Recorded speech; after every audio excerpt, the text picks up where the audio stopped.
Buenas tardes. Muchas gracias a María Luisa Martínez, que está hoy con nosotros, que nos va a ofrecer una conferencia sobre las mujeres artistas en el ámbito del vidrio contemporáneo. Y muchas gracias a todas las personas asistentes que están hoy con nosotros también para escuchar a María Luisa. Esta actividad, esta conferencia está ligada a dos eventos, ¿no? Por una parte, la exposición La eclosión del vidrio contemporáneo, recordando Vicointer 83, que es una exposición que tenemos desde diciembre en las salas del Museo Nacional de Cerámica y que está abierta hasta el 27 de marzo. Y, por otra parte, está también ligada al Día de la Mujer, que se celebra mañana, 8 de marzo, y que pues nosotros celebramos, aparte de con unos talleres de vidrio, de artesanía en vidrio, que tuvieron lugar este fin de semana y que han tenido mucho éxito, con esta conferencia que ofrecemos hoy, ¿no? Que liga el tema de las artistas mujeres y el vidrio contemporáneo. María Luisa Martínez García es licenciada en Historia del Arte por la Universidad de Murcia y es máster en Museología por la Università Internazionale del Arte de Florencia. Y desde 2003 es directora del Museo de Arte en Vidrio de Alcorcón. Y además funcionaria de carrera también del Ayuntamiento de Alcorcón. Se ha especializado en el ámbito del vidrio contemporáneo y es una de las máximas, si no la máxima especialista en nuestro país en el ámbito del vidrio contemporáneo. Ha ejercido como comisaria, como asesora y también ha formado parte de jurados, forma parte de jurados de premios como el European Glass Contest de Dinamarca, el Premio Internacional 35 Vetro Milano, organizado por el Museo Castello Sforzesco en Milán, o en los premios nacionales de artesanía, también además de otros premios y de otros jurados. Ha gestionado la colección, la donación de la colección Sandro Pezzoli al MAVA y del reciente depósito de las obras de Torres García también en este museo. En 2006 organizó el primer certamen internacional de escultura en vidrio. En 2014 el Congreso Internacional de Soplado de Vidrio a Caña y con Soplete Artístico y Científico, en colaboración con el Instituto de Historia del CSIC y la Asociación Española de Sopladores de Vidrio Científico. Y en 2018 y 2022 los certámenes de joyería Fusión 1 y 2. Es autora de numerosos artículos de investigación, catálogos de exposiciones del museo y del Castillo de Valderas, que es la sede del MAVA en Alcorcón. Es miembro de ICOM España, el ICOM es el Comité Internacional de Museos, y también miembro de ICOM Glass, que es el Comité Internacional dedicado a las colecciones y a los museos de vidrio dentro del ICOM. Y en ICOM Glass ocupó el cargo de secretaria y actualmente sigue formando parte de la Junta.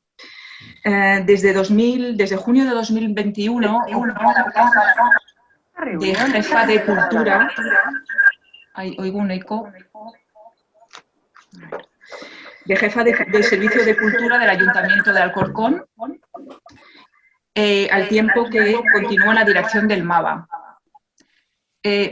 Perdonen, si hay alguien con el audio abierto, que lo cierre, por favor. No sé si alguien más oye el eco. Vale. Y está organizando el 25 aniversario del museo, dentro del cual se encuentra la organización del congreso que tendrá lugar en junio de este año, dedicado a la mujer en el vidrio y que prepara junto al Instituto de Cerámica y Vidrio del CSIC. Dicho esto y este extenso currículum de María Luisa Martínez, quería, antes de darle la palabra para presentarnos su ponencia hoy, quería comentar que si hay preguntas se pueden formular o bien a través del chat o bien usando el audio, eso sí, al final de la conferencia, es decir, para no interrumpir a la ponente una vez que acabe se pueden formular las preguntas, si las hay, a través de estos dos medios. Y bueno, pues sin más, bueno, también decirles que efectivamente la conferencia está siendo grabada y que una vez finalizada la conferencia estará disponible en el canal YouTube del Museo de Cerámica por si se quiere volver a escuchar o para aquellas personas que no hayan podido hoy asistir con nosotros. Bueno, pues sin más dejo la palabra a María Luisa Martínez. Muchas gracias. Bueno, buenas tardes. No me veo, no sé si me veis vosotras a mí. Sí, sí. Ah, vale. Me quedo un poquito pues, hasta que presentes y si va perfecto. todo bien. Bueno, pues muchísimas gracias, Lilian, y gracias por extensión al Museo Nacional de Cerámica González Martí y Artes Suntuarias González Martí, y también enhorabuena por la organización de las primeras jornadas de vidrio contemporáneo que tuvieron lugar la semana pasada y que estuvimos allí lunes y martes muy concentrados y en un clima fantástico y bueno, nos cuidasteis muy, muy bien. Y por supuesto también a Cristina Jiménez Raurel, gran amiga y comisaria de la exposición de Bicointer, que todavía se sigue pudiendo ver en Valencia y que más tarde tendremos el placer de ver también aquí en el Museo Zarralbo. Bueno, pues sin más, me gustaría empezar. A ver, yo quiero compartir pantalla aquí. Vamos a empezar porque tenemos una tarea importante. Yo le contaba antes a Lilian que tengo muchas diapositivas que voy a intentar pasar rápido, no quiero tampoco extenderme mucho ni ser pesada, pero sí que me interesa que vosotros percibáis, o vosotras, que sois la mayoría, que estoy muy, muy agradecida de que estéis esta tarde con nosotras, con Lilian y conmigo, y con Cristina, que la he visto por ahí, tengáis esa sensación de abundancia. Efectivamente, yo creo que la primera cuestión que tenemos que destacar es que la mujer en el vidrio contemporáneo está muy bien representada, afortunadamente. Y empezamos preparado este pequeño índice. Tenemos por una parte una mirada atrás en la historia, Cynthia Secunda, que es una primera mujer, Rosetta Barrovier, hasta el estudio Glass de 1962. Hacemos un repaso vertiginoso, rápido, fugaz de todo lo que es el pasado hasta el estudio Glass. El segundo punto sería tocar todo lo que corresponde con la República Checa y el otro modo de incorporar el vidrio al arte contemporáneo y que la mujer tenga su expresión. El tercero sería, cogiendo un poco, parafraseando el título que ha elegido Cristina, que me ha gustado mucho, de eclosión del estudio Glass. Yo también lo uso porque efectivamente así fue, como un estallido, y que abarca entre los años 60 y finales del siglo XX, y que supuso todo este movimiento de favorecedor de nuevos artistas al calor de los museos, las colecciones, los premios. Si apagamos todos el micro, así no tenemos que, solamente me oís ahí a mí. Seguimos con los estudios oficiales, que son siempre muy importantes. El cuarto punto le he llamado Artistas del siglo XXI, que es donde realmente os voy a presentar a una gran cantidad de artistas estupendas. Hay un apartado que he llamado Diseñadoras de Producto y Joyas, porque creo que también es algo muy interesante que hoy se incorpora a la visión amplia del arte contemporáneo. Y finalmente, como epílogo, es hablaros brevemente por qué vamos a organizar este Congreso Iberoamericano La Mujer en el Vidrio. Bueno, pues sin más, nos metemos en materia y entonces lo primero que tenemos que mirar es atrás, cuando en el tercer milenio antes de Cristo nos cuenta Plinio que a orillas del río Belus los fenicios descubrieron o inventaron el vidrio. Entonces se utilizaba profusamente, sobre todo en el área mediterránea, también por supuesto en Egipto, pero no tenía nada que ver su aspecto físico con una de las cualidades que hoy valoramos más, que es su transparencia. El vidrio hasta el siglo I antes de Cristo era un vidrio opaco, era más bien pasta de vidrio porque no se alcanzaba la temperatura necesaria para que fundiera al 100%, como hoy lo conocemos. Se produce una revolución increíble en el siglo I antes o después de Cristo, dependiendo del arqueólogo que escuches. Yo muchas veces hablo con mis compañeros arqueólogos y les digo, pero bueno, ¿cómo es posible que haya tanta diferencia entre unos que habláis de antes de Cristo y otros después de Cristo? Pero al parecer no está claro. En cualquier caso, en el siglo I, los romanos inventan una tecnología que revoluciona absolutamente el mundo del vidrio, que es el soplado. A partir de entonces, el soplado hace que se puedan producir en cadena, prácticamente en una producción industrial, las piezas con vidrio, empiezan a utilizar los moldes, se utiliza también muchísimo menos material, puesto que al soplarlo las paredes del vidrio se adelgazan, se obtiene la transparencia, si no perfecta como el cristal, o que no surgirá hasta la Edad Media, hasta la Venecia del siglo XIV, pero sí que se consigue la transparencia y, como digo, cambia absolutamente la tecnología del vidrio. También el ámbito de trabajo, y ahí es donde entra la mujer. La mujer se ve realmente coartada en muchas ocasiones de entrar a estas fábricas, porque son ambientes extremadamente rudos, sofocantes, peligrosos, donde la velocidad de trabajo es vertiginosa, todo el mundo se mueve y es realmente, digamos, antipático. En ese aspecto, en esos ambientes, el varón, medio vestido, medio desnudo, se mueve con comodidad, mientras que la mujer se encuentra bastante en disminución. Por ejemplo, tenemos aquí esta fotografía que es de una fábrica cualquiera. Esta me parece que la cogí de un museo belga, pero nos da lo mismo, porque efectivamente si hoy miramos y cambiamos la vestimenta, prácticamente todo lo demás apenas se ha cambiado. Tenemos la misma banca, las mismas cañas y esa sensación de fábrica con mucho, imaginamos también la forma de alimentación de entonces era la madera, con lo cual también los incendios eran muy, muy frecuentes. Era un ambiente de trabajo, tenemos que decir, bastante peligroso. En este sentido, destaca que hay un artículo que es muy interesante de una arqueóloga italiana que se llama Fulvia Minardis, que escribe un artículo en el año 2003 que se llama Senti e seconda e le altre, le donne produttrici del vetro nel mondo romano. ¿Qué significa esto? Este artículo realmente vino a sacar a la luz el trabajo de algunas sopladoras, por más que nos llame la atención, y ella trabaja sobre un elenco de sopladores que también ellos son anónimos en la mayor parte de las ocasiones en Roma, y de un listado de 130 nombres saca 7 que son mujeres. Bueno, esto no es poca cosa. Tenemos que pensar que algo que para nosotros podemos imaginar que no había, que la mujer en realidad no estaba en absoluto presente en estas fábricas. Sin embargo, la arqueología y cada vez más las investigaciones están sacando a la luz a todas estas mujeres. Una de ellas es Senti e seconda, que la conocemos porque en la imagen que tenemos a mi izquierda, escribe, aunque apenas se ve la fotografía bastante mala, que dice Senti e seconda facit aculeia vitra. Es en una fugina, en una fábrica de la localidad de Aquileia, que está al norte de Italia.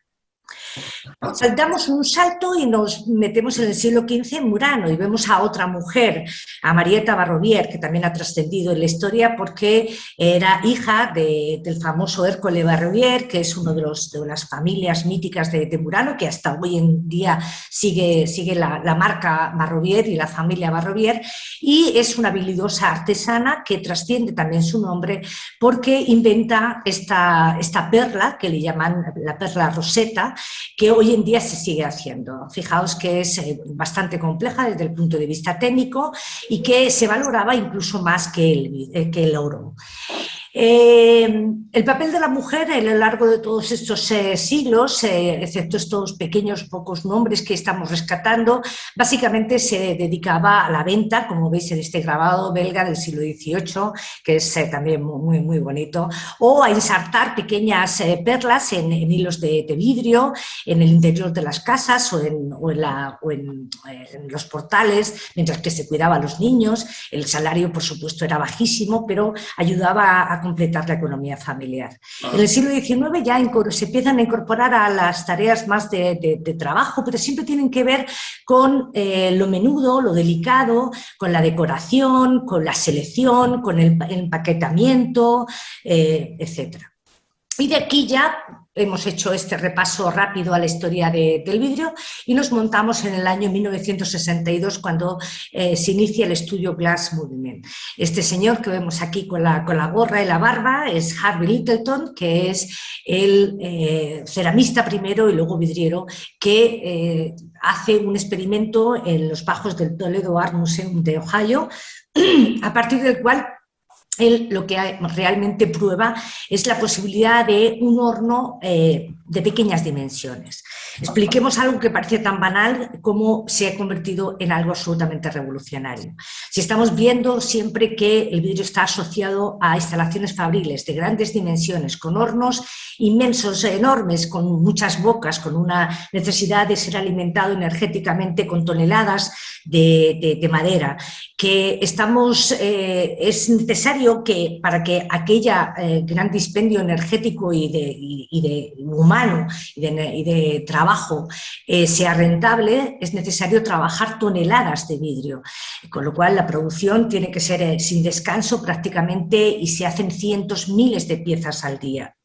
En esas circunstancias, pensar en el vidrio como un material al servicio del arte, es decir, de la pieza única, es algo absolutamente impensable. No se puede interrumpir el proceso de fabricación ni una fábrica entera, por pequeña que sea, si está haciendo producción, no se puede interrumpir para hacer una monería, una cosita de arte, de pieza única, de ponerte a hacer creativo. Entonces, Harvey Littleton se da cuenta de que todo podría ser distinto si tuviera un horno pequeño compatible con las dimensiones del estudio de un artista. De ahí el nombre de Studio Glass Movement, movimiento de vidrio de estudio, para separarlo y diferenciarlo claramente del vidrio de fábrica. En el momento en que Littleton consigue este horno pequeño que le hace Dominique Lavino, que es un ingeniero de la NASA, le construye un horno pequeño y lo prueba, como digo, en los bajos del Museo de Ohio, es cuando él se da cuenta de que a partir de entonces se puede trabajar, cada uno de los artistas pueden trabajar con la tranquilidad y el tiempo necesario para producir sus propias obras. Y esa es la piedra angular del estudio Glass, la producción personal de cada una de las obras.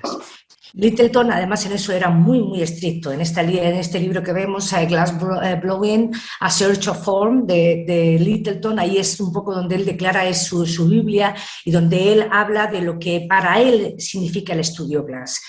Por primera vez, después de 3 milenios, el vidrio puede ser utilizado, puede ser trabajado por cada uno de los artistas, y para él es muy importante que sea el artista el que trabaje cada una de las obras. Él piensa que solamente la mano creativa, el espíritu, el impulso creador atraviesa la caña y se puede hacer esa obra. No es suficiente o no es conveniente dejarlo a un artesano, dejarlo a una tercera persona. Ha de ser uno, cada uno el que trabaje. ¿Eso qué significa? Significa que tiene que cambiar todo alrededor del vidrio. Tener en cuenta que el vidrio estaba muy enfocado al producto de fábrica, o como mucho también al suntuario, con lo cual la escala de colores, la compatibilidad, los formatos, bueno, pues eran muy restringidos. Prácticamente se tenía que seguir haciendo las fórmulas desde la mezcla de la arena, del carbonato cálcico. Era algo arduo, pesado, impensable para un artista joven que comienza a utilizar un material y lo que quiere es, no entretenerse en toda esa parafernalia de preparación, sino ir directamente a trabajar con el material. En este sentido, por eso se le llama al estudio Glass, se le llama Movement, porque es realmente el movimiento que supuso fue extraordinario, porque no solamente agitó la vida de los artistas incorporando el vídeo como uno más de los materiales, sino que se incorporó a los museos, a las colecciones, a la bibliografía, a la investigación, a los premios y también a la tecnología y a los formatos, a la investigación del vídeo como masa. Entonces, Littleton tuvo muchísimos alumnos, entre ellos grandes artistas, Lipovsky, Marquis, Chihuly, tantísimos otros, y algunas mujeres que vamos a ver ahora. Pero también entre sus alumnos estaban estos 3 chavales que fundaron la Bullseye Glass Company. ¿Por qué son importantes? Yo no quiero dar una marca, pero realmente Bullseye hoy en día sigue sin tener parangón, sigue sin tener competencia. ¿Qué hacen ellos? Lo que hacen es investigar, trabajar para hacer un vidrio compatible. Es algo que a los que no están en este mundo les parece, bueno, pues tampoco es fundamental. Es fundamental. El vidrio es un material muy, muy complejo que no se compatibiliza los vidrios porque tiene un coeficiente de dilatación. Y tienes que estar constantemente probando unos vidrios con otros. Es paradójico porque a la vez el vidrio es reciclable 100%, es decir, tú lo metes todo en un horno y finalmente, después de unas horas y de mucha temperatura, termina fusionándose. Pero el vidrio que tú obtienes no está controlado, no tiene el color que tú quieres, no tiene la elasticidad que tú necesitas, 1000 cosas. Hay millones de tipos de vidrio. Bueno, pues Bullseye consiguió todo esto. Y una de las cosas que consiguió Bullseye, no solamente la compatibilidad de los colores y crear un coeficiente de dilatación único, sino también estos formatos nuevos. Por ejemplo, el vidrio stringer. Aquí tenemos la primera obra que quiero presentar, que es de Marianne Toszynski, que tenemos en la colección del MAVA, y que está realizado con miles de hilos de vidrio, de colores, como veis, que ella, que está aquí, Marianne Toszynski, saca con esas pinzas de su horno que tiene en la parte superior y va extrayendo esos hilos, aunque hoy lo podemos encontrar perfectamente en cualquier tienda. De la misma forma, Florence Perkins, también alumna de Littleton, de esta primera generación, hace con vidrio stringer estas pinchas que hace este cactus tan verista que tenemos también en la colección del MAVA y la pompa que está realizada con vidrio soplado. Bueno, pues ahora, una vez que hemos repasado hasta el estudio Glass, tenemos que dar un giro para irnos a los años 50 y a un escenario absolutamente distinto que es la República Checa. ¿Por qué la República Checa? La República Checa, si Estados Unidos el estudio Glass fue importantísimo, ya hemos dicho, el otro foco que no podemos olvidar nunca es la República Checa. La pareja Stanislav Libenský y Jaroslava Britova fue una pareja que, digamos, su aportación estaba perfectamente parangonable a la de Littleton.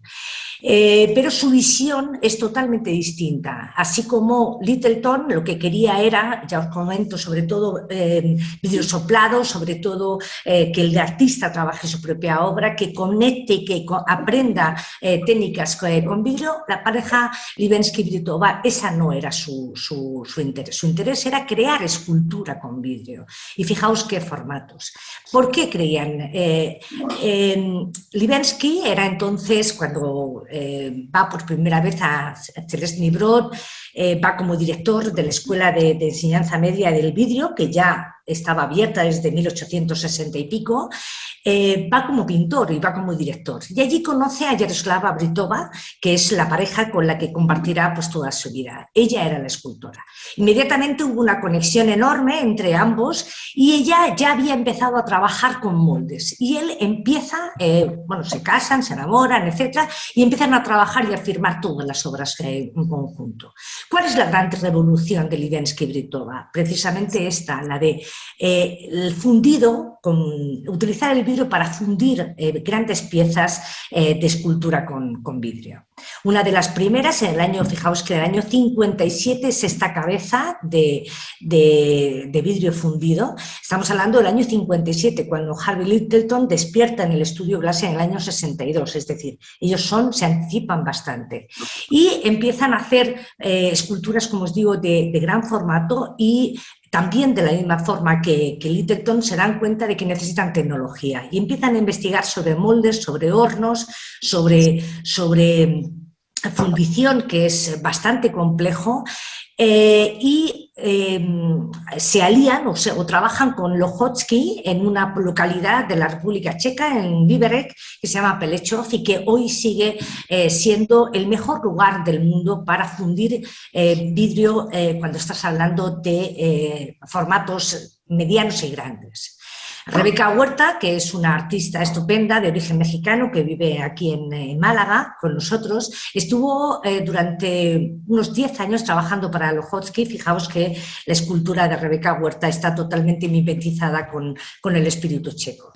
Bueno, ¿quién fue, por qué es tan importante el Libenski-Britova? Libenski-Britova fueron muy importantes no solamente, como os digo, por iniciar todo el movimiento de la escultura fundida en vidrio, sino también por su labor pedagógica, didáctica. Libenski fue profesor durante muchos años en la Academia de Artes Decorativas y Arquitectura de Praga, y allí hizo, tuvo toda una estela de alumnos en una edad, digamos, en un momento muy, muy temprano. Fijaos que tenemos a Jediná Certova, que es una mujer adulta, nacida en el año 34 y que es de las primeras alumnas de Libenski, y este es el tipo de obra fantástica que hace Jediná Certova. Pero también tenemos a Dana Zamesnikova, que nos hace este tipo de obra ya en los años 80, que es pintura sobre vidrio, o Gisela Sabokova, que pongo esta foto de septiembre de este año, cuando fuimos invitadas a la República Checa al International Glass Symposium de Novi Bor,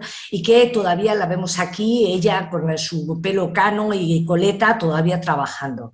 Si os dais cuenta, el concepto norteamericano y el checo distan mucho.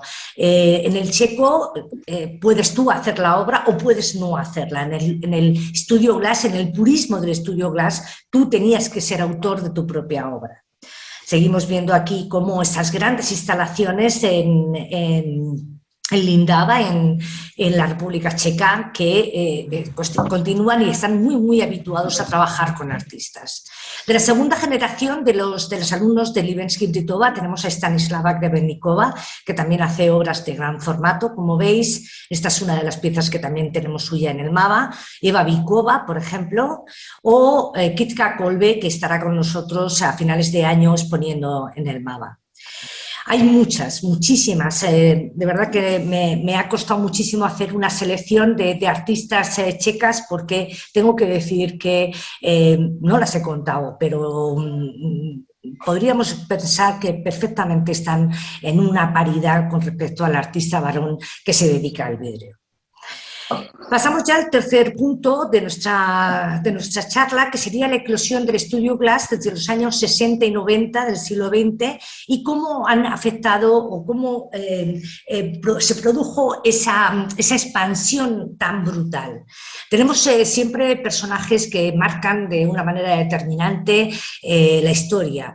Es verdad que todo al final se convierte en un movimiento que es una ola y que se expande y que es lo que al final inunda todo, pero los catalizadores suelen ser individuos con nombre y apellido. En este caso es Takako Sano. Takako Sano, a la cual yo siempre dedico una parte de mis intervenciones, porque nunca la recordaremos suficiente. Ella, aparte de ser la donante de honor del MAVA, que nos donó 60 obras de la colección, es que fue una mujer pionera para su tiempo, pero no solamente por su tiempo, sino por su cultura. Takako Sano, como su nombre indica, es japonesa, era japonesa, murió en San Rafael en el año 2006, y su gran aportación fue todas las exposiciones de Glass Now. Ahí os he dejado algunas portadas e incluso la contraportada del libro que se llama Década of Studio Glass.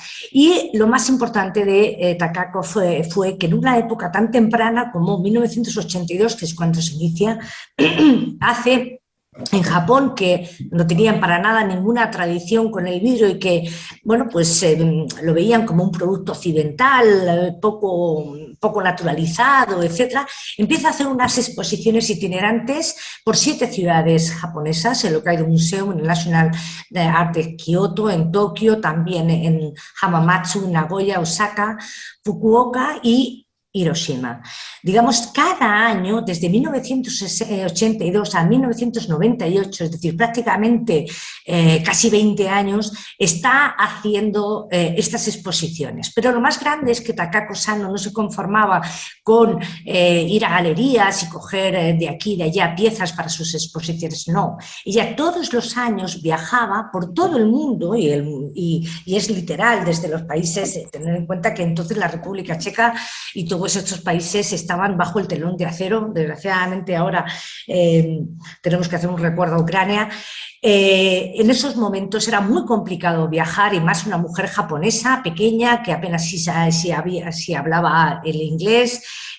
Bueno, pues ella iba a todos los estudios de artistas, seleccionaba las piezas, y así fue como vino a España y conoció a Torres Esteban primero y luego a Javier Gómez y a tantos otros. De modo que esas exposiciones que ella hacía de Glass Now, que las hacía sobre todo en la época de verano, desde junio a septiembre, eran importantísimas porque empezaban a hacer a que el público japonés empezara a mirar el vídeo de otra manera.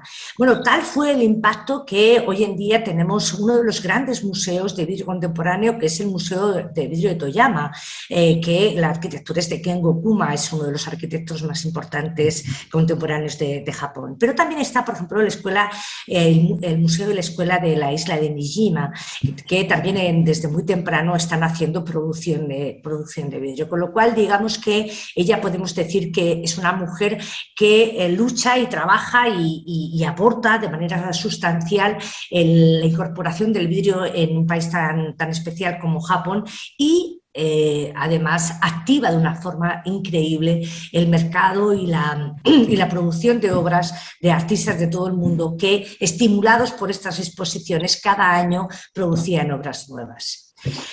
¿Qué estaba pasando en otros lugares? Decimos que Takako Sano estaba haciendo estas exposiciones desde el año 82, pero aquí no nos quedamos tampoco cortos. Torres Esteban en el año 83 estaba celebrando Vico Inter, que fue, como todos sabemos ya, una feria, digamos en el marco de la Feria de Valencia.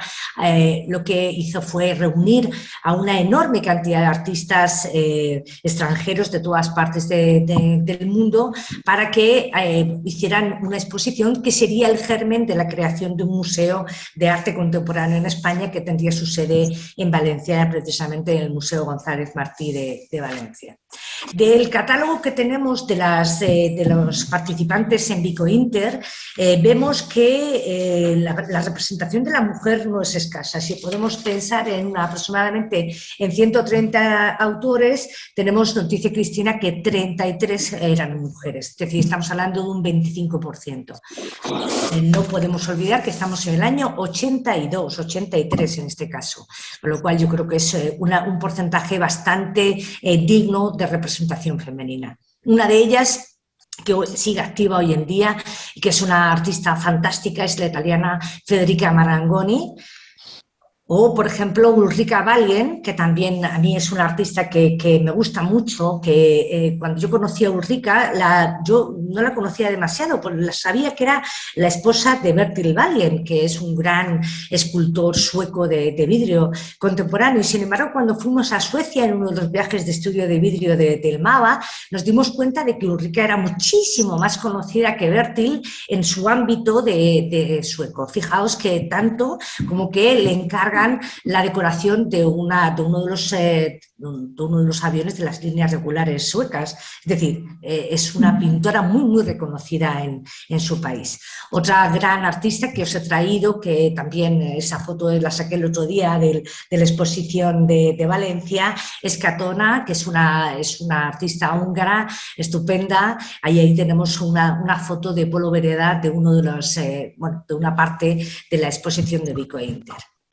Pero qué duda cabe que el vidrio no se difunde y no se da a conocer si no es a través de la educación. La educación es fundamental. Ya en estos primeros años 80, en 1982 también, parece que al final es un año mítico, nace la Fundación Centro Nacional del Vidrio, la Real Fábrica de Cristales, y como aquí vemos, con museo, tienda y talleres. La vocación didáctica, la vocación educativa de la Real Fábrica de Cristales fue desde el primer momento algo fundamental fundamental porque ellos veían que se estaba perdiendo el oficio de vidriero y también querían darle esa dimensión artística que ya estaba floreciendo en muchos otros países. En Venecia, por ejemplo, tenemos la escuela que aparece abajo, de Abate Cianetti, de la Escuela del Vetro. Pensaríamos que en Murano está todo salvado a efectos de educación y que hay una renovación y que no hay ningún problema. Y no es cierto. Digamos que es universal el asunto que tenemos con la formación de vidrio, sobre todo no solamente ya de artistas, sino de técnicos que sepan trabajar bien el vidrio soplado, por ejemplo. También tenemos indudablemente que hay que hablar de las grandes escuelas de la República Checa, en la zona de Liberec, ya hemos hablado de Tělesný Brod, que la tenemos en la parte superior, que es donde donde Libenský y Britova desarrollaron toda su carrera en los años 50, 60, 70, 80, hasta que en el 89 cayó, con la revolución de Terciopelo, cayó el muro y cayó también el régimen comunista, y a partir de entonces pudieron expandir su técnica tan peculiar a otros países de Europa.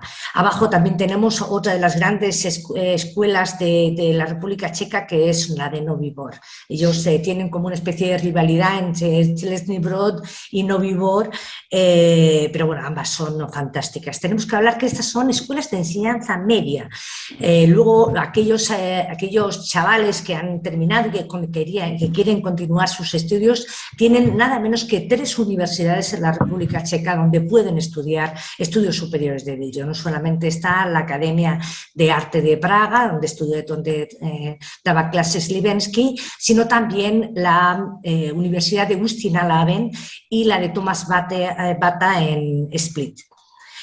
Bueno, pues aquí tenemos algunos de los espacios donde los chavales, como veis, adolescentes, empiezan a trabajar el vidrio y sus técnicas, todo, trabajan, estudian y aprenden un poco de todo, desde pintura sobre vidrio, soplado, fundido, moldes, vidriera, un poco todo, para que luego ellos se vayan especializando, y esta formación es fundamental.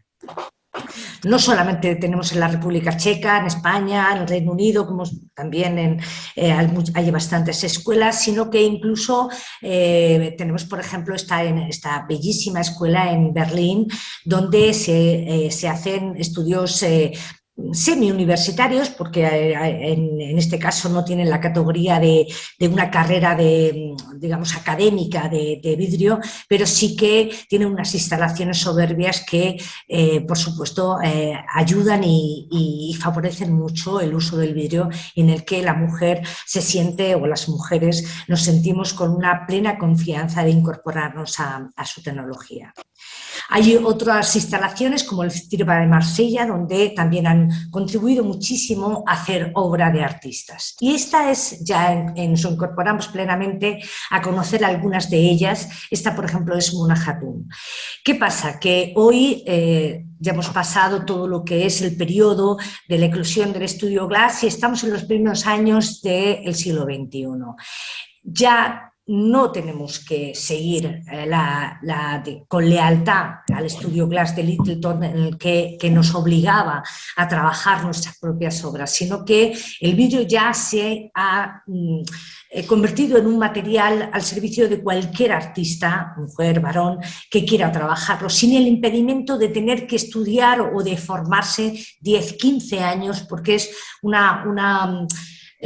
digamos, es un material, siempre lo decimos, es un material fascinante, pero es un material muy, muy complejo, el vidrio, que necesita mucha dedicación y que en muchas ocasiones te coarta, porque si tú solamente, y ya es mucho, imagínate que eres un experto en vidrio soplado, te impide, por ejemplo, hacer cualquier escultura en vidrio fundido, con lo cual eso no sería justo para la creatividad de un artista. Un artista no puede verse coartado por el uso de una técnica o por el hecho de tener que hacerlo él mismo, sino que el vidrio, bueno, pues en ocasiones lo hace uno o bien lo encarga, como en esta imagen, a escuelas y a centros de producción como el CIRBA o a muchísimos otros lugares.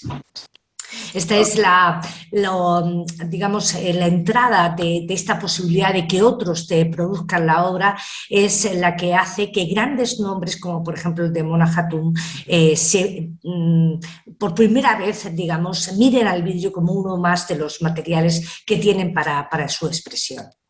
Otra de las escuelas en el norte de Italia fue Giocherca, Glass Modern, que hoy ha desaparecido, como algunas otras, como por ejemplo el Centre del Vidre en Barcelona, que hizo también una labor excepcional y que desapareció en el año 2011, y que una de sus alumnas fue Catherine Bartelli, que esta es la pieza que tenemos en el mapa suya.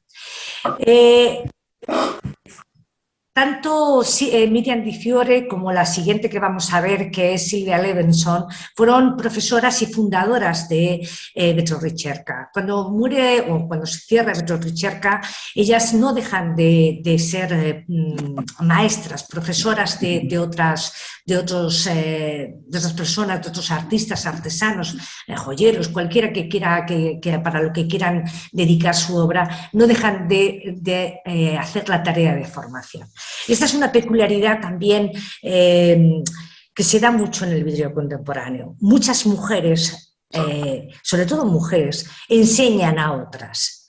No todos hemos hablado de estas grandes escuelas, pero no siempre se tienen a mano, uno tampoco puede a lo mejor tener el tiempo suficiente como para dedicarle años de formación, o a lo mejor cuando era adolescente no conocía estos estudios de vidrio y ahora no puede volver atrás. Es decir, hay muchas circunstancias en la vida que hacen que no solo tengas que ir a una gran escuela, sino que necesites talleres, necesitas pequeñas formaciones o incluso a veces no solamente iniciación, porque el vidrio también muchas veces ya está muy trabajado y es intuitivo, hay muchos tutoriales en YouTube y hay mucha gente en YouTube y se puede empezar, pero siempre que duda cabe necesitas a alguien experto que te esté enseñando, que te esté contando trucos que hoy en día todos afortunadamente ya no son secretos como lo eran antes. Y una de estas personas fundamentales de verdad, porque Miriam Di Fiore ha podido enseñar a miles de personas. Entonces, digamos que esta es como esas personas, como cuando hablábamos de Takaku Sano, que era esos individuos o Torres Esteban, que son fundamentales en la historia de cualquier disciplina, y en este caso del vidrio, y una de ellas sin duda es Miriam Di Fiore. Pero fijaos aquí, ella en su taller, como digo, han pasado cientos y de todas las nacionalidades. Y otra de ellas, sin duda, es Silvia Levenson. Silvia Levenson, estamos hablando de grandes artistas. Fijaos la pieza que tiene aquí al lado la guitarra, que está en la colección nuestra de Lini Pezzoli, que es de Miriam Di Fiore, que es una pieza extraordinaria, que requiere muchísimo trabajo personal en taller de Miriam, pero ella, su vocación didáctica no la abandona. De la misma forma, como os digo, es Silvia Levenson, que esta es una foto reciente sacada por mí en este septiembre, cuando ella fue una de las artistas seleccionadas, una de 50 que seleccionan de todo el mundo, en el International Glass Symposium de Novi Bor, en la República Checa, y que Silvia también es una maravillosa difusora del vidrio. Fijaos que aquí he sacado con toda la intención una de sus clases en Toyama, es decir, ella la llama si dice, no, es que estoy en Australia, estoy en Canberra, estoy en Sydney, estoy en Edimburgo, estoy en la Conchinchina, está dando clases y compartiendo y haciendo con alumnos que además para ella le fascina de todas las culturas el aprender y el enseñarles.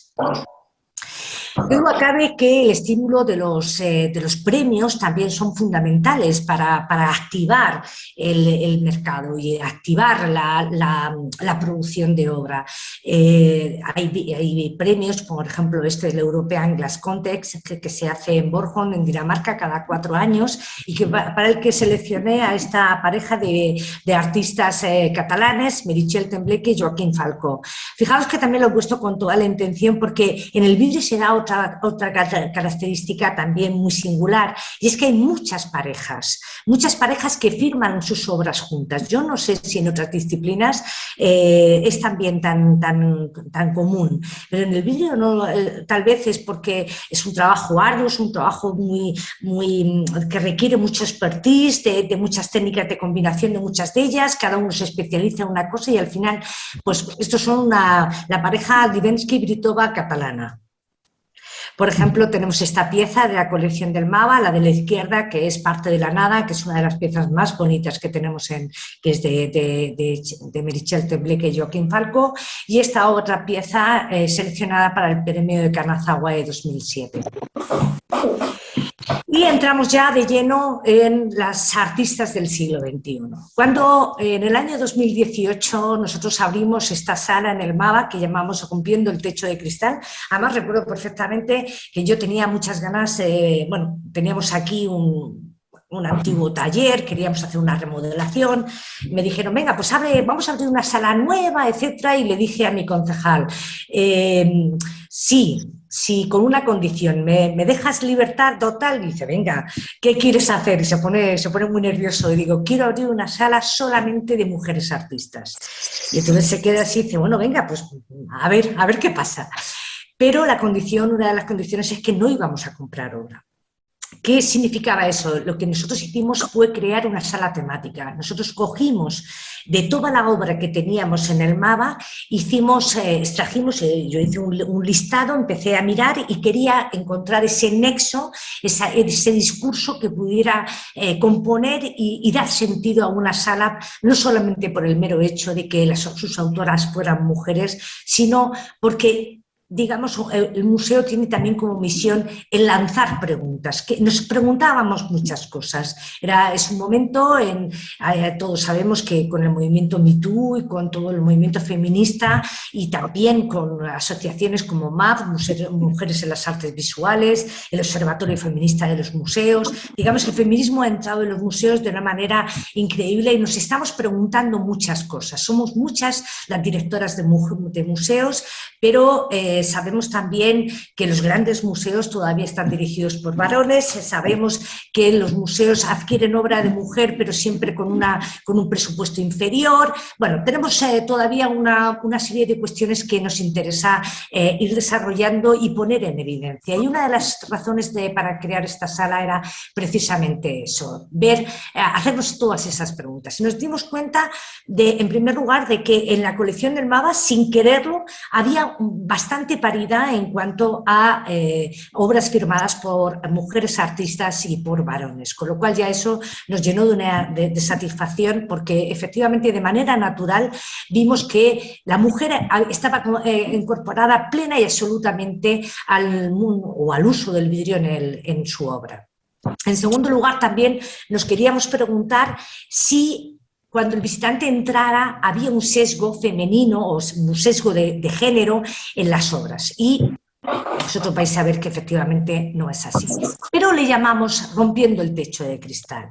Recuerdo que cuando estábamos preparando la sala llamé a Silvia Levenson y le dije, Silvia, que estoy haciendo esto, ¿qué título le pongo? Breaking the Glass Ceiling. Digo, bueno, como siempre es maravillosa. Digo, pues ya está. Rompiendo el techo de cristal. Sabéis que esa expresión significa que la mujer tiene un techo de cristal, sobre todo en su desarrollo profesional. Invisible, como lo es el vidrio, cuando es el vidrio plano, como en este caso de ventana, pero presente y absolutamente taponador en su carrera profesional. Y aquí nada menos que vemos a Alicia Framis, que es una artista nacida en Barcelona, pero que hoy vive en Holanda, en una imagen de una performance que hizo en la Sala de Alcalá 31 alrededor de este tema y que me ha parecido que era muy pertinente traer. Tenemos grandes artistas que se dedican o que usan el vidrio en sus obras. Tenemos aquellas que lo hacen desde el principio, como Anna Thiel, fijaos que aquí está trabajando en coladas de vidrio, vidrio a 1200, 1300 grados, y ella lleva, aquí la vemos ya con su edad, pero ella empezó hace 35 años, que se dice pronto. Tenemos, por ejemplo, en Panamá Isabel de Ovaldía, que también trabaja su propia obra y que, fijaos cómo talla sus piezas, que son de una expresividad increíble. Tenemos a Pilar Aldana, también de Bogotá, aunque ella vive desde hace muchos años en Barcelona. Ana Marco, Mónica Uz, Maribel Navarro, Montserrat Muntadas, desde Montreal, Canadá. Os estoy enseñando a artistas, mujeres españolas que se han formado en España o se han formado en cualquier otro lugar, o iberoamericanas, que están aportando constantemente obra al mundo del arte contemporáneo. Hay aquellas también, como el caso de Patricia Azcárate, que no hacen su propia obra. En este caso, esta instalación a pleno pulmón que hizo en el Monasterio del Pardo fueron todas piezas sopladas por la Real Fábrica de Cristales. Aquí vemos otra parte de su instalación. Tenemos, por ejemplo, a Yolanda Tabanera, que es una artista que yo admiro muchísimo, que está en Madrid y que también, en su caso, ella emplea el vidrio como uno más de los materiales en sus obras, en sus instalaciones, y no lo produce ella, sino que estas piezas tan fascinantes se las han hecho en fábricas, en la fábrica de Barcelona, en la fábrica de aquí y de allá, pero ella ha ido dirigiendo, lógicamente, en todo momento la producción. Ella sigue utilizando vidrio en su obra porque le interesa muchísimo esa parte que tiene el vidrio de contrarios, digamos, es un material muy contradictorio, ¿no? Es un material frágil, fuerte, perecedero, imperecedero. Bueno, todas estas metáforas que tiene el vidrio le hacen que sea un material especialmente atractivo para obras complejas que tienen, como en este caso, obras conceptuales y que tienen una fuerte carga expresiva. Otra de las obras de Yolanda Tabanera es esta Cabeza y Lágrimas, y os la he traído no solamente para que veáis las piezas de Yolanda, que son esculturas estupendas, sino para que veáis que está plenamente incorporada. En este caso fue comprada por el Kunstpalast de Düsseldorf y está en una de las salas de este gran museo. Otra artista que tengo que decir que a mí me gusta bastante menos, que es Anabel Quincoces, pero bueno, pues está en la colección Artium de Vitoria. También os la pongo un poco como ejemplo de que no hay que pensar que la obra de las artistas que trabajan con vidrio tienen un circuito aparte o están aisladas o no se incorporan. No, cuando la pieza es buena, como vemos la de Yolanda, la de Mona Hatoum, como la de muchas otras, están dentro de grandes museos. Concha Jerez, ¿quién iba a decir que Concha Jerez, la famosísima artista canaria, esta es una foto mía que hice el año pasado en una exposición, Nos roban la memoria, en el Museo Reina Sofía. Hay muchas formas de incorporar el vidrio en una obra. En muchas ocasiones puede ser un trabajo hecho con una minuciosidad, con un empeño, con un trabajo manual muy exquisito, como las checas que veíamos antes, o en otras ocasiones puede ser simplemente el vidrio incorporarlo en formato de rotos, como soportes. O, por ejemplo, Carmen Calvo, que es una artista valenciana que todos conocéis de sobra, con estos ojos de vidrio que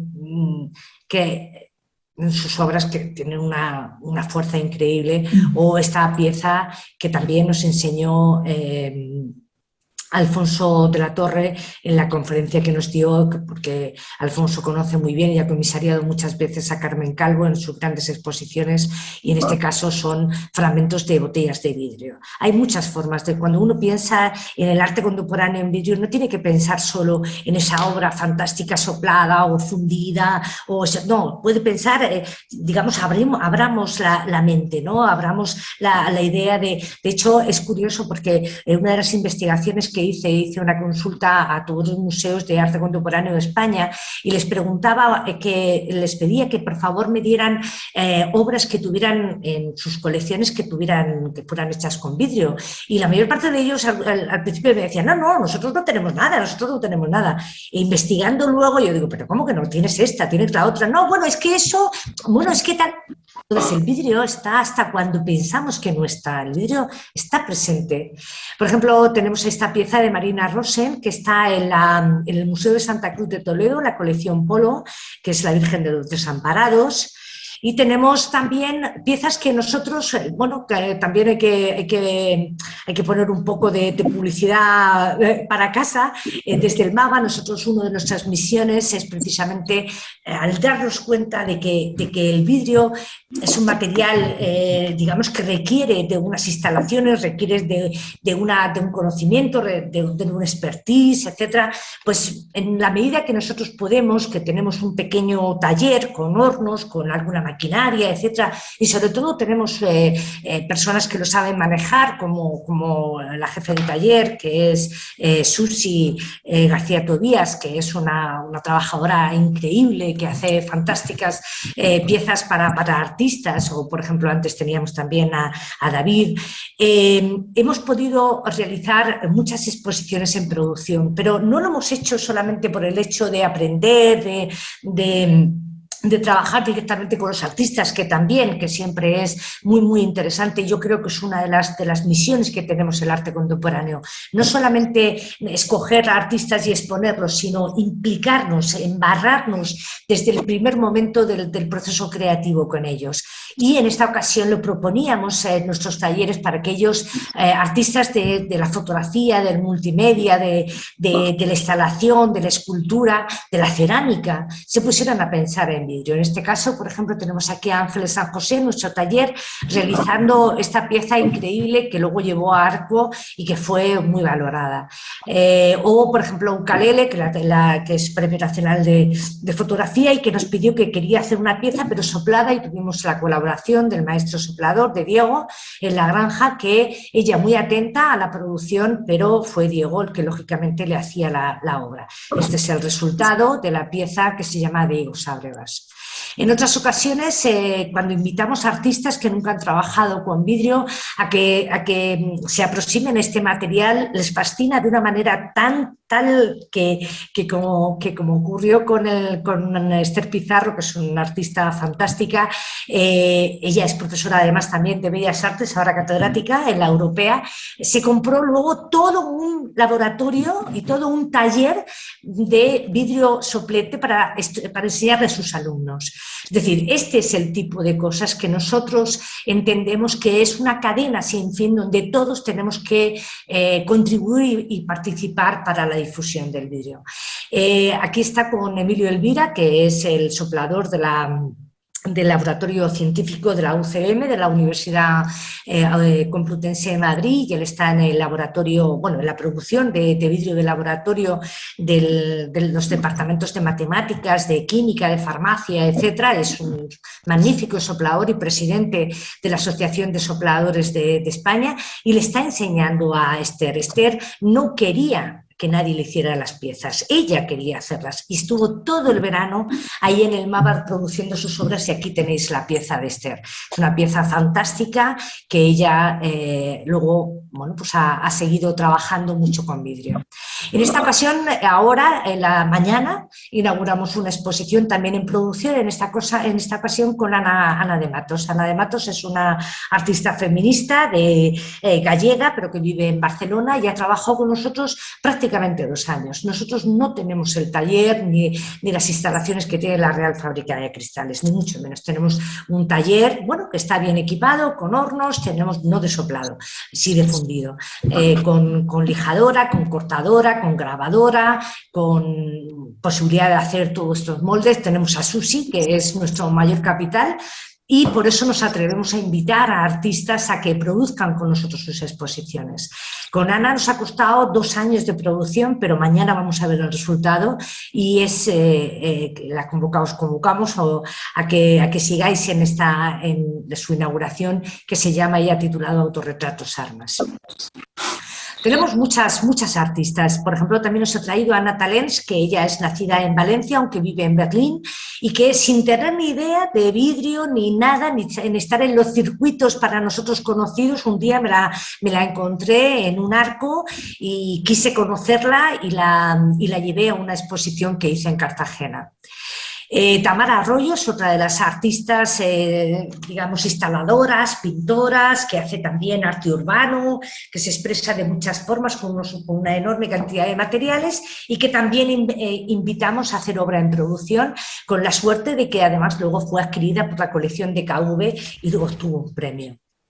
Hay muchos, como los premios, hablábamos antes, estimulan de una forma notable la incorporación de nuevos artistas. En este caso, la beca Aldo Bellini fue para Vittoria Parrinello, que es una joven licenciada de la Academia de Brera, y que el premio es precisamente tener la posibilidad de producir tu proyecto, el que ha ganado, en una fucina en Murano. Si os dais cuenta, estamos siempre hablando en el tema del vidrio, estamos hablando por una parte de la idea, del concepto, de la creatividad y por otra parte, lógicamente, de la producción.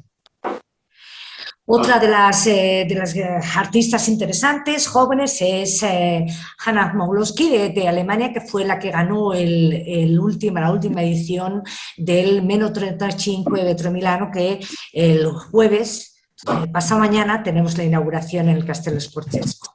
A Federica Marangoni la veíamos antes dentro de Vico Inter 83, pero también Federica ha continuado, así como muchas otras de Vico Inter no han continuado con su trayectoria artística. Federica sí, además Federica es una artista fantástica. Aquí la vemos seleccionada para Clases 3, que es una de las convocatorias más interesantes que hay en el mundo del vidrio, que se realiza cada 2 años coincidiendo con la Bienal de Arte de Venecia. Grandes nombres, no necesitamos, no solamente tenemos que acudir a nombres de checos o de norteamericanos poco conocidos, sino tenemos grandes nombres del mundo, incluso digamos de las galerías y del mercado del arte más mediáticos, como Kiki Smith, que tiene mucha obra con vidrio, aunque nadie lo pensaría. Por ejemplo, en este caso, una pieza una especie de gotas de sangre. Otra de sus grandes piezas, también muy celebradas, es sus gotas, que, por ejemplo, la vemos en esta instalación del Museo de San Francisco. Louis Bourgeois, ¿quién iba a decir que Louis Bourgeois también tiene piezas con vidrio? Pues las tiene. Es decir, estamos hablando ya de que el vidrio ha trascendido ese gueto que antes estaba con los checos, con los norteamericanos, con los de Murano, con los de tal, y ya, digamos, se ha extendido de una manera increíble y cualquiera está en disposición de usarla. Bueno, ya lo último fue cuando apareció una serie de televisión que se llamaba Blow Away de Netflix, que era sobre sopladores, y la que ganó fue esta chica, Débora, que el premio que era producir obra en el estudio del Cornell Museum of Glass. Bueno, y esto tuvo muchísimo éxito. De este tipo de iniciativas y de este tipo de programas, digamos, boom, es de lo que luego surgen muchos jóvenes que se interesan por realizar obras con vidrio. Y bueno, llegamos ya, yo creo que vamos bien, bueno, ya nos queda poco de tiempo, pero bueno, os voy a enseñar ahora otro capítulo que ya no es, digamos, la gran obra de arte contemporáneo o la instalación, sino el diseño de producto y de joyas. Me ha parecido que también era interesante traeros para que veáis que la mujer está perfectamente incorporada en todos los sectores, también el del diseño. Por ejemplo, he traído, lógicamente, con honor a Valencia, he traído he tratado de buscar ejemplos valencianos. Aquí tenemos a Silvia García Samper de la Mediterránea. Desgraciadamente la fábrica cerró, cambió de dueños, ya no está Silvia, hace muchos años. fue una pérdida. Silvia era fantástica. Yo conocí la Mediterránea cuando ella era la jefa de producto y comunicación y de su diseñadora y hacía algo alucinante. Pero bueno, como deciros que estaba comiendo en el restaurante del Museo de la Gare d'Orsay de París y dije, pero qué platos más bonitos. Giro, le doy la vuelta, la Mediterránea. Digo, bueno, yo tengo que conocer a este diseñador. Y cuando supe que era Silvia, es que fui, la llamé y le dije, quiero conocerte. Y bueno, Silvia tiene unos diseños fantásticos. Aquí tenéis todo lo que se ha ido vendiendo en la Mediterránea, la colección Trendy, bueno, muchísimas, desgraciadamente, como os digo, ahora ya ha cerrado. Pero tenemos también otras grandes diseñadoras, como por ejemplo Gala Fernández, que es española, de Madrid, pero vive en Milán hace mucho tiempo, y que fue llamada por la Real Fábrica de Cristales en un intento que a mí me parece muy inteligente, de darle un giro, de darle una vuelta a todos sus moldes tradicionales de sus arañas, del siglo XVIII, del XIX, etcétera, etcétera, etcétera. Mirad, digamos, buscar diseñadores contemporáneos que vertieran una mirada nueva sobre ese material. Entonces, Gala, por ejemplo, consiguió eso en esta lámpara fantástica o incluso en esta serie. Pensad que cada una de estas piezas son moldes clásicos del siglo XVIII, del XIX, de la Real Fábrica de Cristales, donde lo que ha hecho Gala ha sido cambiar de color y cambiar su disposición.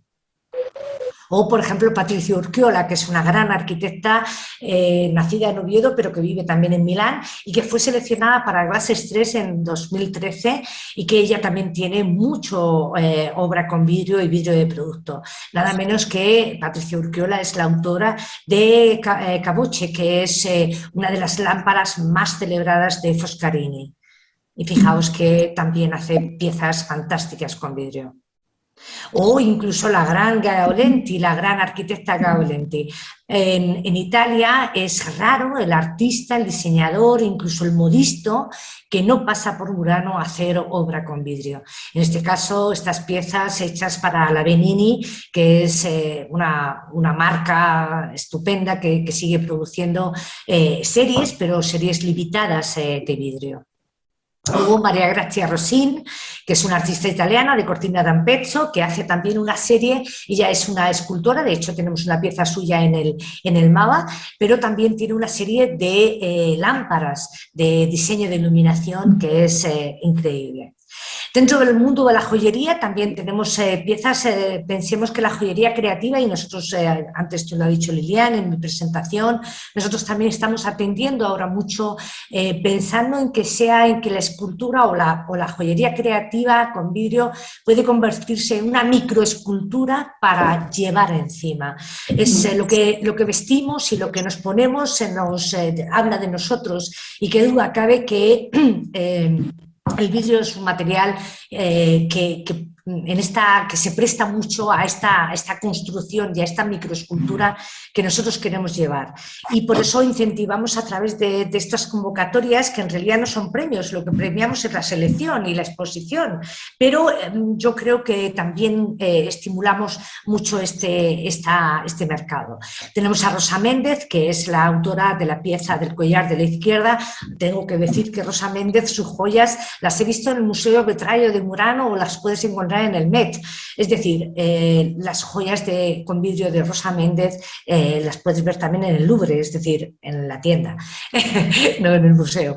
Pero quiero decir que estamos hablando de grandes diseñadoras. O, por ejemplo, Núria Torrent, que es una diseñadora catalana que hace piezas hiper creativas y que nunca decepciona cuando la invitas a algún evento. Seguimos, por ejemplo, Maribel Navarro, que es la artista que tenemos aquí abajo, ese brazalete de vidrios rotos, que Maribel Navarro siempre tiene una obra muy, muy expresiva. Tenemos a la Belén Llevador, que es una artista valentina, que nos trajo también esta pieza, que también fue seleccionada para Vogue, para la revista, y la sacaron algunas de estas obras que nosotros seleccionamos con Fusión y con Fundesarte en el MABA. Y tenemos la de abajo, que son unos anillos, unas sortijas, que nos hizo los diseñadores Luesma Vega, de nuevo otra pareja, que es Javi Vega y Esther Luesma, ¿vale? Sopladoras como tal, tengo que decir que ahí sí que efectivamente vamos un poco flojos. No tenemos muchas sopladoras mujeres en España. Una de ellas es Alba Martín, por supuesto también todas las que están en la Real Fábrica de Cristales, está Concha Juárez, está no me voy a acordar de sus nombres, pero bueno, están allí haciendo trabajo fantástico de producción en la Real Fábrica de Cristales, pero de manera independiente hay poquitas. Está Alba Martín, que hace este tipo de piezas, muy jovencita, y tenemos ahora, no en España, pero en Venecia, tenemos la primera Fujina, que sabéis que Fujina son las fábricas pequeñas que hay en Murano a cientos, la primera Fujina compuesta solo por mujeres, y son estas 4 jovencísimas que están dando mucha guerra y que están revolucionando toda la isla de Murano. Y llegamos a la última parte, espero no haberos aburrido mucho, del Congreso Iberoamericano. ¿Por qué nosotros hemos organizado este Congreso Iberoamericano de las mujeres en el vídeo? Parece que también yo estoy obsesionada con la mujer en el vídeo, pero sí que es cierto que creo que así como, no lo sé, como os he hablado de estas grandes mujeres que han aportado mucho al desarrollo y al impulso del uso del vídeo y a su aprendizaje, etcétera. Yo creo que todos tenemos que contribuir y creo que es un buen filón el que ahora exploremos más a través sobre las mujeres en el vídeo. Y yo no quiero, cuando pensé en esto para el 25 aniversario, quise hacer algo de impacto, algo realmente útil, algo que fuera interesante. Pensé, bueno, pues en España, el ámbito, en Europa, estamos, con todo el cariño, estamos muy metidas en Europa. ¿Y qué pasa en Iberoamérica? Me interesa mucho, mucho, mucho qué pasa en Iberoamérica. ¿Por qué? Porque yo sé, porque a través de una de nuestras socias, que es María Eugenia Díaz de Vivar, que es esta que tenemos aquí abajo, tan mona, argentina, que es la que nos hace toda la parte de difusión y que es la bloguera que tiene Objetos con Vídeo, que si no conocéis ese blog es lo mejor que hay de vídeo contemporáneo prácticamente mundial. Yo sabía y sé que hay muchas artistas iberoamericanas en Iberoamérica que están trabajando con vídeo y que están haciéndolo en unas condiciones muy precarias, porque no tienen hornos, porque no tienen materiales, porque no tienen acceso a... Todos son productos de importación, todos son complicaciones, pero a pesar de eso están haciendo obras muy interesantes y me interesa mucho conocerlas. Me interesa mucho que nos cuenten, que afloren sus historias, que nos cuenten sus casos, no de pena, de ay, qué pobrecita, no, de éxito, sus casos de donde han podido vencer todas esas dificultades y se lo han convertido en un reto y han sabido con ingenio y con inteligencia, están haciendo obras que hay que compartir, que tenemos que conocer. Por eso ese ámbito que fuera iberoamericano, que también quería que incluyera a Portugal, porque tenemos una relación muy, muy intensa con los portugueses, y tampoco queríamos perder a Brasil, que es enorme la enorme cantidad de artistas que allí hay también, y el formato va a ser híbrido, presencial y online. Los seleccionados van a hacer intervenciones de 15 minutos o de 7 minutos y van a ser testimonios para que conozcamos la realidad de Panamá, de Paraguay, de Costa Rica, de México, de Argentina, cómo están, qué están haciendo, etcétera. Y yo creo que eso va a dar un impulso también y una visibilidad que nos interesa mucho. Bueno, pues este es el congreso. Si estáis interesadas, encantadísimas de que nos acompañéis. Lo hacemos a través del SED, es la Sociedad Española de Cerámica y Vidrio, que es un poco la sociedad instrumental que nos hemos buscado para todo el tema de secretaría, porque lleva pues mucho trabajo, etcétera. Y en el comité estamos Teresa Palomar, que es del Instituto de Cerámica y Vidrio del CSIC, está María Eugenia Díaz de Vivar, argentina, que está con Objetos con Vidrio, y yo misma. Bueno, pues aquí termina. Espero no haberme alargado mucho y ojalá os haya interesado. Pues muchísimas gracias, María Luisa. A mí personalmente me ha interesado muchísimo y además es un ámbito, como comentábamos, que está un poco conocido, que yo creo que todas hemos aprendido esta tarde algo nuevo, segurísimo. Y nada, bueno, antes de despedirnos sí que quería saber si hay alguien que tenga alguna pregunta, pues puede levantar la mano o simplemente abrir el audio y preguntar, y si quiere el vídeo también, que estamos un poco aquí entre nosotras en petit comité, o sea que no hay ningún problema, o si no, a través del chat, como queráis, si hay alguna pregunta.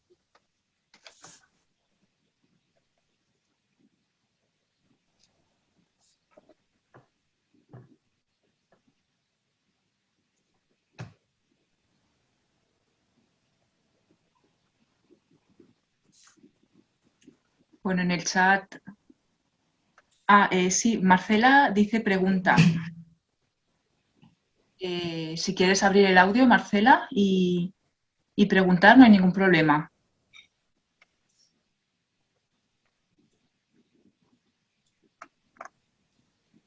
Hola. Hola.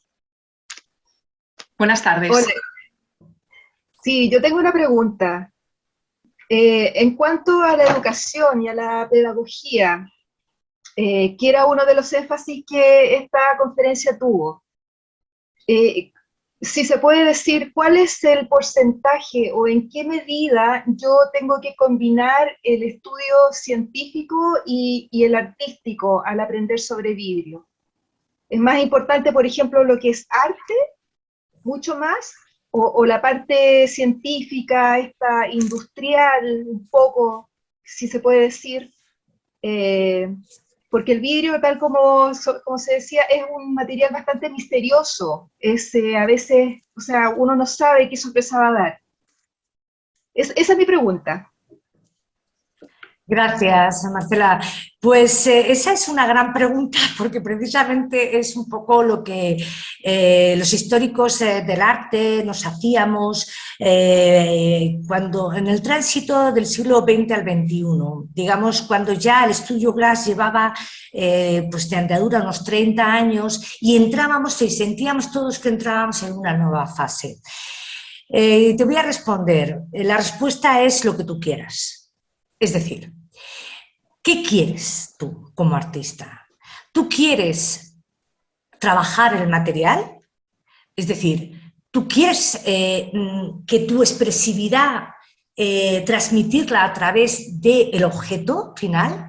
Es decir, cuando tú tallas la madera, tú estás dando de ti, tú estás poniendo todo tu ser y estás haciendo tu forma. Cuando tallas la piedra, cuando... Con el vidrio lo mismo, cuando coges una pieza, hemos visto cuando Isabel Dovaldía coge sus grandes piezas y las mete en la talla y trabaja hasta el último detalle de cada una de sus obras. Bueno, pues para ella tiene sentido eso. Sin embargo, hemos visto otras artistas que son mucho más conceptuales, donde la parte de producción les interesa muy poco, solamente secundariamente. Por ejemplo, tenemos a Yolanda Tabanera. Yolanda me contaba que ella iba a las fábricas y bueno, pues que tenía una idea de lo que quería incorporar en su instalación conceptual y le decía al maestro soplador, bueno, pues tira de aquí, haz esto, a lo otro, tal, tal. Y luego de todos esos residuos que, bueno, de esas pruebas que no estaban saliendo bien, ella se lo llevaba todo. Bueno, pues después, a lo largo de los años, con esas piezas ha recompuesto y ha ideado otra instalación, otra obra. Eso da respuesta a que en realidad eso es lo que tú quieras que sea. Si tú quieres dedicarte al material, tendrás que aprenderlo, y mejor si es más pronto que tarde, porque son años de aprendizaje. Fíjate que estos chavales de Celesmibrod entran en esa escuela con 14 años, se van con 18, pero es que luego van a la universidad, y con lo cual solamente de formación están a lo mejor 10 o 15 años. Pregúntale a Diego cuántos años lleva siendo maestro soplador en la granja, es decir, 20.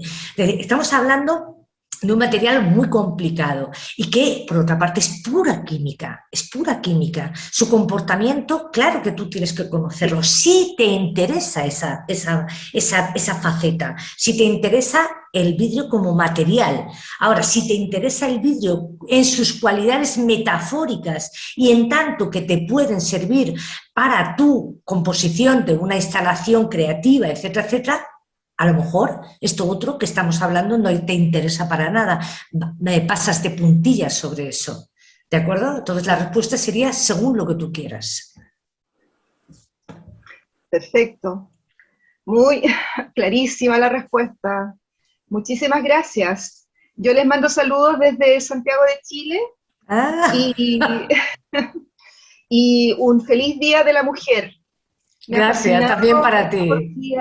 Me ha fascinado que le hayan dado esta perspectiva, este enfoque a la mujer en el vidrio y también que hayan mencionado, digamos, a los otros países que conforman Iberoamérica. Así que muchísimas gracias por la oportunidad.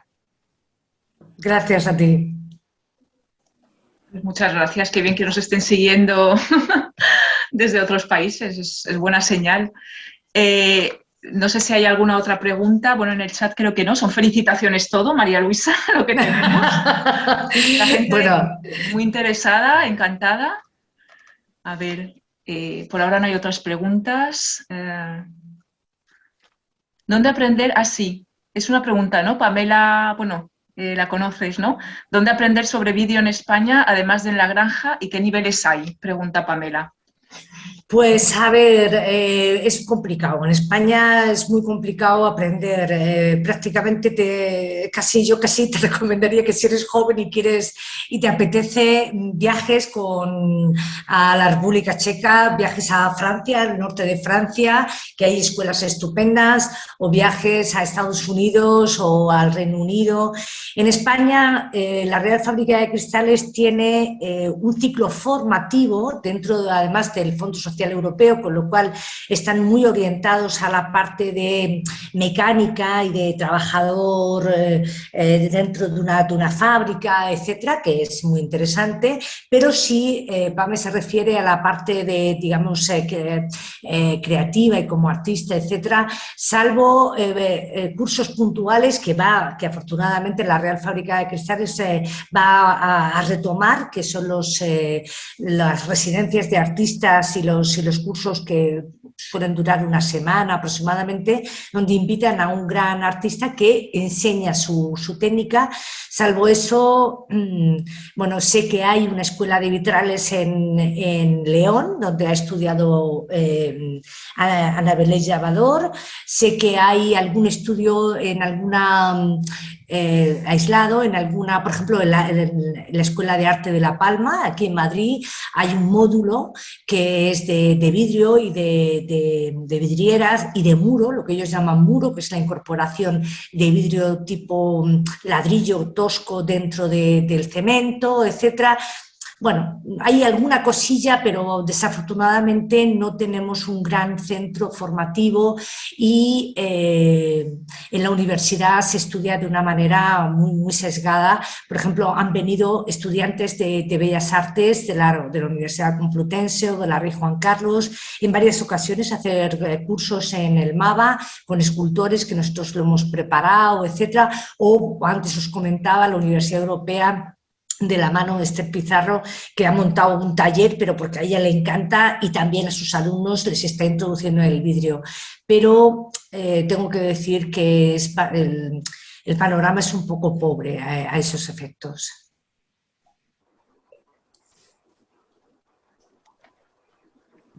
Muy bien.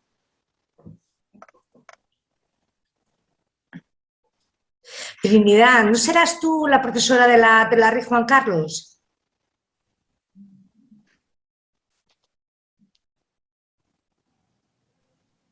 Es que yo creo que se llamaba Trinidad Vacas, la conocí hace años. Bueno. A mí también me suena el nombre, sí. Pero no sitúo. Que era vicedecana de extensión universitaria y estuvimos haciendo unos trabajos, precisamente unas becas unas prácticas en el museo y tal. Bueno, Bueno, pues muchísimas gracias a todas, de verdad que os agradezco vuestra presencia y bueno, y espero que os haya dado una visión de lo que es la mujer las mujeres en el vidrio. Yo creo que podemos estar satisfechas, tenemos que celebrar que hay muchas y que no estamos en disminución, sino que al contrario, así como a lo largo de la historia la mujer ha estado muy, muy ausente en el vidrio, en el siglo XX-XXI, desde la mitad del siglo XX y lo que llevamos, está encantada con el vidrio. Además, yo creo que es un material que se presta mucho a la creatividad femenina porque es muy complejo y muy atrayente, ¿no? En todas sus dimensiones, como digo, metafóricas, ¿no? Entonces, bueno, pues muchas gracias y feliz Día de la Mujer. Pues, muchas gracias. Perdón, muchas gracias, María Luisa. Es que no conseguía activar el micrófono antes. Sí, soy de la Red Juan Carlos y hace años, pues bueno, contacté contigo y por tema de prácticas y demás. Y sí, gracias por estar aquí. Hacía muchos años que no hablábamos. No, que últimamente a través de Cristina, que es con la que más contacto tengo, pues bueno, he estado en vuestras jornadas de allí de Valencia, vamos, he estado online y me han interesado mucho. No es que sea un tema mío, pero lo que os digo, pues bueno, me gusta mucho lo que estáis haciendo. Me alegro. Me gusta mucho esta temática vuestra, entonces simplemente eso, muchas gracias. Gracias a todas vosotras, de verdad. Pues nada, pues de nuevo muchas gracias, María Luisa, por estar con nosotros esta tarde. Muchísimas gracias también a todas las asistentes por habernos seguido hasta el final. Y nada, recordaros que está la exposición La eclosión del vidrio contemporáneo, recordando Vico Inter 83, en el Museo Nacional de Cerámica. Hasta el 27 de marzo la podéis visitar. Y bueno, pues sin más, desearos un feliz Día de la Mujer mañana. Y bueno, buenas tardes y muchas gracias. Gracias.